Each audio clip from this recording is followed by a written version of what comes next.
Então, continuando o assunto do cálculo de frequência alélica e genotípica, eu vou passar para vocês que existem maneiras diferentes de a gente abordar esse cálculo, quando existe dominância e quando não existe dominância entre os alélos, tá? No caso, a mais simples é quando não há dominância entre os alélos, que foi mais ou menos o que eu expliquei para vocês até agora. Então, quando não existe dominância entre os alélos, significa que o modo de ação gênica que está atuando sobre a característica é o modo de ação gênica do tipo aditivo. No modo de ação gênica do tipo aditivo, para cada genótipo, eu tenho um fenótipo correspondente. Então, basta o animal apresentar aquele fenótipo específico que eu consigo responder aquela resposta, eu consigo corresponder àquela resposta fenotípica ao componente genético que o indivíduo possui. Então, um exemplo disso é a cor de pelagem no gado Shorton. O que acontece? Toda vez que os indivíduos são vermelhos, eu sei que a composição genética deles é vezão-vezão. Quando eles são rosídeos, eles são heterozigotos. E quando eles são brancos, eles são homozigotos vezão-vezão. Então, basta eu olhar o comportamento fenotípico dos indivíduos para eu determinar e fazer uma correspondência com a composição genética que esses indivíduos possuem. Então, se eu tenho uma população com 300 animais, dos quais 150 são vermelhos, então eu sei que 150 são indivíduos vezão-vezão por terem a coloração vermelha. 50 indivíduos são rosídeos, então eu sei que são 50 indivíduos cuja composição genotípica é VB. E 100 indivíduos que são brancos, cuja composição genotípica é vezão-vezão. Então, verifique que para cada composição fenotípica, eu tenho já a possibilidade de fazer a correspondência com o componente genético. Então, nesse tipo de situação, o cálculo da frequência ele fica relativamente simples. Como é que eu vou fazer? A frequência de vezão-vezão será igual ao número de indivíduos vezão-vezão dividido pelo número total de indivíduos, vai dar igual a 0,5. Então, 50% da minha população é constituída por indivíduos que são vezão-vezão, que são os indivíduos vermelhos. 50 é o número de indivíduos que são rosídeos, portanto são heterozigotos, dividido pelo 300, que é o número total, 0,17 ou 17% é a frequência de indivíduos heterozigotos, VB. E de vezão-vezão, o número total de indivíduos brancos dividido por 300, que é o número total da população, vai ser igual a 0,33. Então, a frequência genotípica dessa minha população é formada por 50% de indivíduos vezão-vezão, 17% de indivíduos VB e 33% de indivíduos BB. Já a frequência alélica, eu também vou ter facilidade de fazer o cálculo, ou eu posso fazer esse cálculo baseado na frequência genotípica ou baseado no número de indivíduos por fenótipo. Então, a frequência de vezão será igual ao número de indivíduos que são vezão-vezão, mais 1/2 na frequência de indivíduos que são vezão-vezão, da frequência dos indivíduos heterozigotos, dividido pelo total da população, que é 300, dá 0,58. P mais Q é igual a 1, então, se a frequência de vezão for igual a 0,58, a frequência de vezão vai ser, portanto, igual a 0,42. Então, observem que quando você não há a existência de dominância entre os alelos, o cálculo ele é simples de ser feito porque eu não consigo, existe a possibilidade de confundimento baseado naquilo que você está vendo, qual é a composição genética que o indivíduo possui, certo? Então, o outro cálculo que a gente vai fazer agora é considerando quando existe ação de dominância entre os alelos, tá? Então, na dominância completa, o indivíduo azão-azão e azão-azinho tem um comportamento igual. O único indivíduo que eu sei e eu consigo fazer a correspondência entre aquilo que eu estou vendo com aquilo que ele é geneticamente é o indivíduo homozigoto recessivo. É o diferenciado.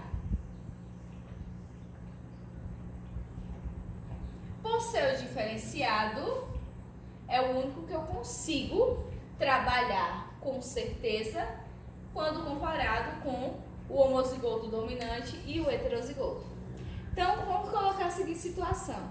Vamos considerar, nessa situação, como é que eu vou calcular a frequência alélica e, consequentemente, a frequência genotípica.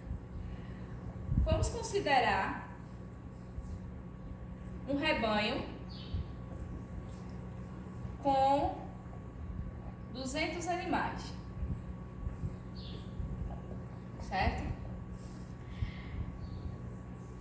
Nesse rebanho, 20% do plantel ele é acometido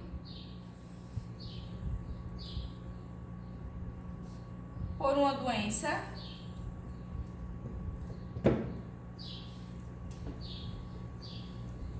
recessiva, ok? Pergunto para vocês, qual o número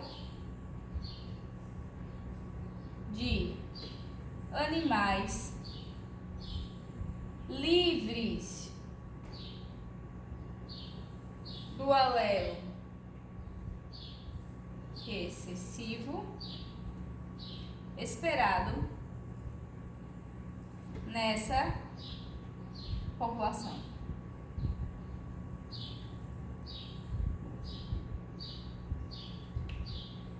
Então, eu estou dizendo para vocês o seguinte, eu tenho no total 200 animais, certo? E que desses 200 animais, 20% é acometido por uma doença recessiva. Ok? Então, eu tenho 200 no total. Desses 200, 80% é normal, ou azão, ou azão, e 20% é doente. Com certeza é azão. Essa frequência de indivíduos doentes é o meu Q ao quadrado, porque não é a proporção de indivíduos azão. Então, 0,2 é a frequência de indivíduos doentes. Se Q ao quadrado é igual a 0,2, Q é igual a raiz de 0,2. Certo? Eu não fiz os cálculos aqui, mas vocês em casa podem fazer. Q, a raiz quadrada de 0,2 vai dar o meu valor de Q. Encontrando esse valor de Q, é só jogar P mais Q é igual a 1. E você vai encontrar a frequência de P e vai encontrar a frequência de Q. A pergunta que eu fiz foi o seguinte: qual o número de animais livres do alelo recessivo? Os indivíduos livres do alelo recessivo são os indivíduos que são o quê? Azão. Então, você precisa, se você tem um valor de P, basta você pegar P ao quadrado. Então, você vai pegar P ao quadrado e você vai encontrar a proporção de indivíduos que são azão. O total da minha população não são 200 animais?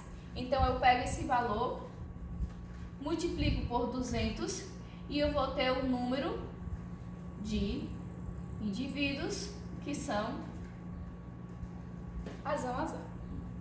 Então, toda vez que